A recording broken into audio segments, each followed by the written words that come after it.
8월 25일 월요일. 모든 공로를 하나님께. 한나라의 왕이 어느 날 매우 만족스러운 식사를 했습니다. 왕은 큰 상을 주려고 요리사를 불러 칭찬했습니다. 그런데 요리사는 자신의 공이 아니라고 말했습니다. 오늘따라 유독 재료가 싱싱했습니다. 저보다는 식료품점 주인에게 더 큰 공이 있습니다.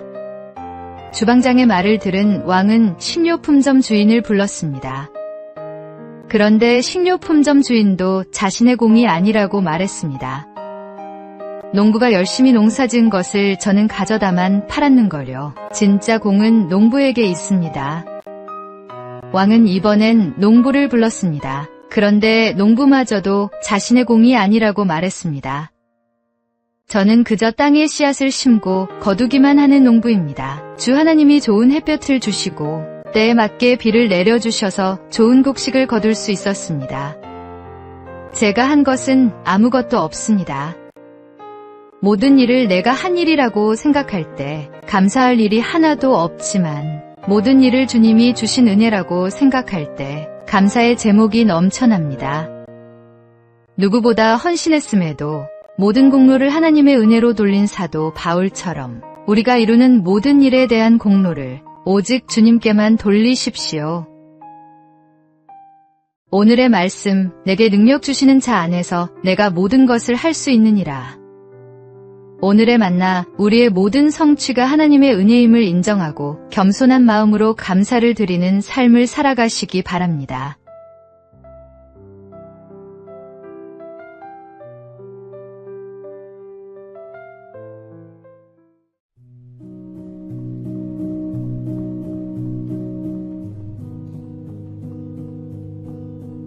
(8월 26일) 화요일.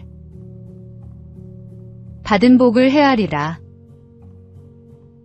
고린도후서 8장에는 마게도냐 교회와 고린도 교회라는 완전히 다른 상황에 처한 교회가 나옵니다. 마게도냐 교인들은 매우 가난했으나 고린도 교인들은 부유했습니다. 마게도냐 교인들은 제대로 성경을 배우지 못했으나 고린도 교인들은 최고의 제자들에게 성경을 배웠습니다. 그러나 이 두 교회에는 더 크고 결정적인 차이가 있었습니다. 바로 헌금입니다. 더 못살고 제대로 배우지 못한 마게도냐 교인들이 오히려 고린도 교인들보다 훨씬 더 많은 헌금을 드렸습니다. 이런 이유로 사도 바울은 몇 번이나 마게도냐 교인들을 칭찬하면서 고린도 교인들에게 이런 모습을 배우라고 종용했습니다. 그 이유는 고린도 교회 성도들 역시 매우 훌륭한 성도들이었지만 훨씬 열악한 상황에 처한 마게도냐 성도들보다 적은 헌금을 내고 있었기 때문입니다. 주님을 목숨보다 소중히 여긴다고 고백하면서 헌금 드리는 것을 아까워하는 사람의 믿음을 누가 진실로 여기겠습니까? 이런 이유로 사도 바울도 고린도 교회 성도들에게 말과 지식이 풍성한 만큼 주님께도 풍성하게 드릴 것을 권유한 것입니다. 세상의 모든 것을 아끼지 않고 우리에게 주신 주님께 우리는 무엇을 드리고 있습니까? 받은 복을 헤아려 보십시오. 우리의 믿음을 따라 주님께 드릴 수 있는 최선의 것을 최대한 많이 망설임 없이 드리십시오. 오늘의 말씀, 각각 그 마음에 정한 대로 할 것이요 인색함으로나 억지로 하지 말지니 하나님은 즐겨내는 자를 사랑하시느니라. 오늘의 만나, 하나님께서 주신 은혜를 헤아려 보고 그에 합당한 감사의 예물을 기쁜 마음으로 드리시기 바랍니다.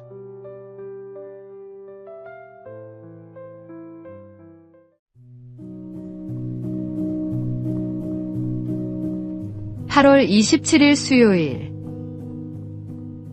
주님을 향한 올바른 자세. 한 목사님이 설교 시간에 성도들에게 주먹을 쥐고 두 팔을 앞으로 내밀어 보라고 한 후 세상을 향해 주먹을 내밀고 있는 이 모습은 우리 마음대로 살려는 모습입니다. 대부분의 세상 사람은 이렇게 살아갑니다라고 말했습니다. 목사님은 다음으로 상대방을 향해 주먹을 내미는 모습은 다른 사람을 지배하려는 모습입니다. 사회적으로 성공한 많은 사람이 이렇게 살아갑니다. 목사님은 이번에는 그대로 주먹을 펴보라고 말했습니다. 상대방을 향해 주먹이 아닌 손을 내밀 때 우리는 예수님 말씀처럼 살아갑니다. 서로 섬기고 사랑하라는 말씀대로 말입니다. 목사님은 이번에는 두 손을 그대로 들어 만세를 해보라고 말했습니다. 그러나 사람을 섬기고 사랑하는 모습으로는 부족합니다. 지금처럼 하나님께 두 손을 들고 항복하는 신앙생활을 하십시오. 사람을 섬기고 사랑하면서 하나님을 향해서는 주먹을 쥐고 맞서는 어리석은 사람이 되지 마십시오. 예수전도단을 설립한 로렌 커닝햄이 사용하던 예화입니다. 주님의 말씀대로 형제와 자매를 사랑하며 주님이 보여주신 사랑대로 모든 것을 주님께 드리십시오. 오늘의 말씀, 만일 누가 말하려면 하나님의 말씀을 하는 것 같이 하고 누가 봉사하려면 하나님이 공급하시는 힘으로 하는 것 같이 하라. 오늘의 만나, 하나님께 완전히 항복하고 순종하는 마음으로 형제자매를 사랑하며 섬기는 삶을 살아가시기 바랍니다.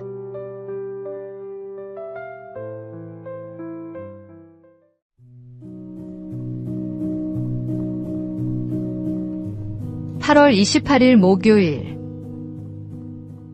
작은 일에서의 충성. 어느 해 마지막 날, 한 주인이 집안의 종들을 불러 볏짚을 한 단씩 내주며 새끼 손가락보다 가늘게 새끼를 꼬아 새해 아침까지 들고 오라고 명령했습니다.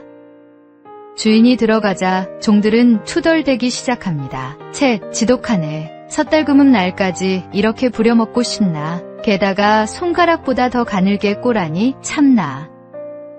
그렇게 불평하며 어떤 종은 잠이 들었고 다른 종들은 귀찮아하며 새끼손가락보다 몇 배나 굵게 꼬아서 빨리 볏짚을 소화했습니다. 하지만 늘 충성스러웠던 한 종은 아무 불평 없이 주인의 명대로 순종해 혼자서 눈을 비벼가며 밤새 수고했습니다. 새해가 밝은 다음 날 아침, 주인은 작년 한 해 다들 수고 많았다. 이제 너희들이 꼰 새끼로 이 엽전을 마음껏 끼워 가거라고 말했습니다. 두껍게 꼰 새끼로는 절대 엽전을 끼워 갈 수 없었던 종들은 당황했습니다. 후회막급이었지만 별 도리가 없었습니다. 결국 주인이 명한 대로 충성되게 밤새 새끼를 꼰 종만 많은 엽전을 가져가 평생 종살이를 면했습니다. 작은 일에서의 충성이 큰 상급으로 이어졌던 것입니다. 하나님께서도 우리의 작은 순종과 충성을 보시고 더 큰 것들을 맡기십니다. 오늘의 말씀, 지극히 작은 것에 충성된 자는 큰 것에도 충성되고 지극히 작은 것에 불의한 자는 큰 것에도 불의하니라. 오늘의 만나, 작은 일부터 충성되게 감당하며 하나님께서 더 큰 사명을 맡겨주실 그날을 준비하는 성실한 일꾼이 되시기 바랍니다.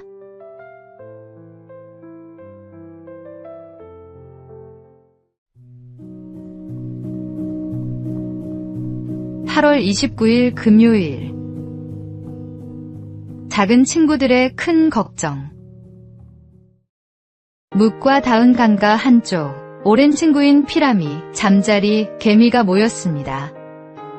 피라미가 먼저 걱정을 꺼냈습니다. 얘들아, 요즘 들어 수영 실력이 많이 늘었어. 그러다 보니 이 좁은 강가에만 계속 있는 게 괜히 답답하게 느껴지는 거야. 어쩌면 이 물이 나에겐 너무 작은 게 아닐까. 잠자리와 개미는 웃으며 손사래를 쳤습니다. 우리가 보기엔 평생 그런 걱정은 안 해도 될 것 같은걸? 이번엔 개미가 조심스럽게 말했습니다. 요즘 열심히 땅굴을 파다 보니 우리 집이 참 넓어졌어. 그런데 가끔 이런 생각이 들어. 이렇게 계속 파다 보면 언젠가는 흙이 다 떨어지는 날이 오는 건 아닐까? 피라미와 잠자리는 동시에 웃었습니다. 그런 집을 100채, 1000채 지어도 흙이 부족할 일은 없을걸. 마지막으로 잠자리가 망설이다가 조심스럽게 말했습니다. 요즘 하늘을 날다 보면 가끔 저 하늘 끝에 내 머리가 닿을 것 같은 느낌이 들어. 혹시 너무 높이 나는 건 아닐까 하는 괜한 걱정이 들더라고.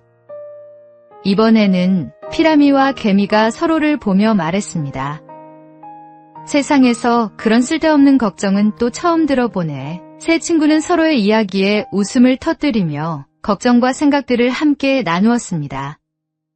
8월의 끝, 계절은 가을을 향해 나아가고 우리는 또 새로운 달을 준비합니다. 돌아보면 우리가 가졌던 걱정들 역시 피라미와 잠자리, 개미의 염려처럼 전능하신 주님 앞에서는 모래알보다 작은 사소한 일이었을지도 모릅니다. 오늘의 말씀, 여호와는 나의 목자시니 내게 부족함이 없으리로다. 오늘의 만나, 우리의 작은 걱정들이 하나님의 크신 은혜 앞에서는 아무것도 아님을 깨닫고 주님의 돌보심을 신뢰하며 평안한 마음으로 살아가시기 바랍니다.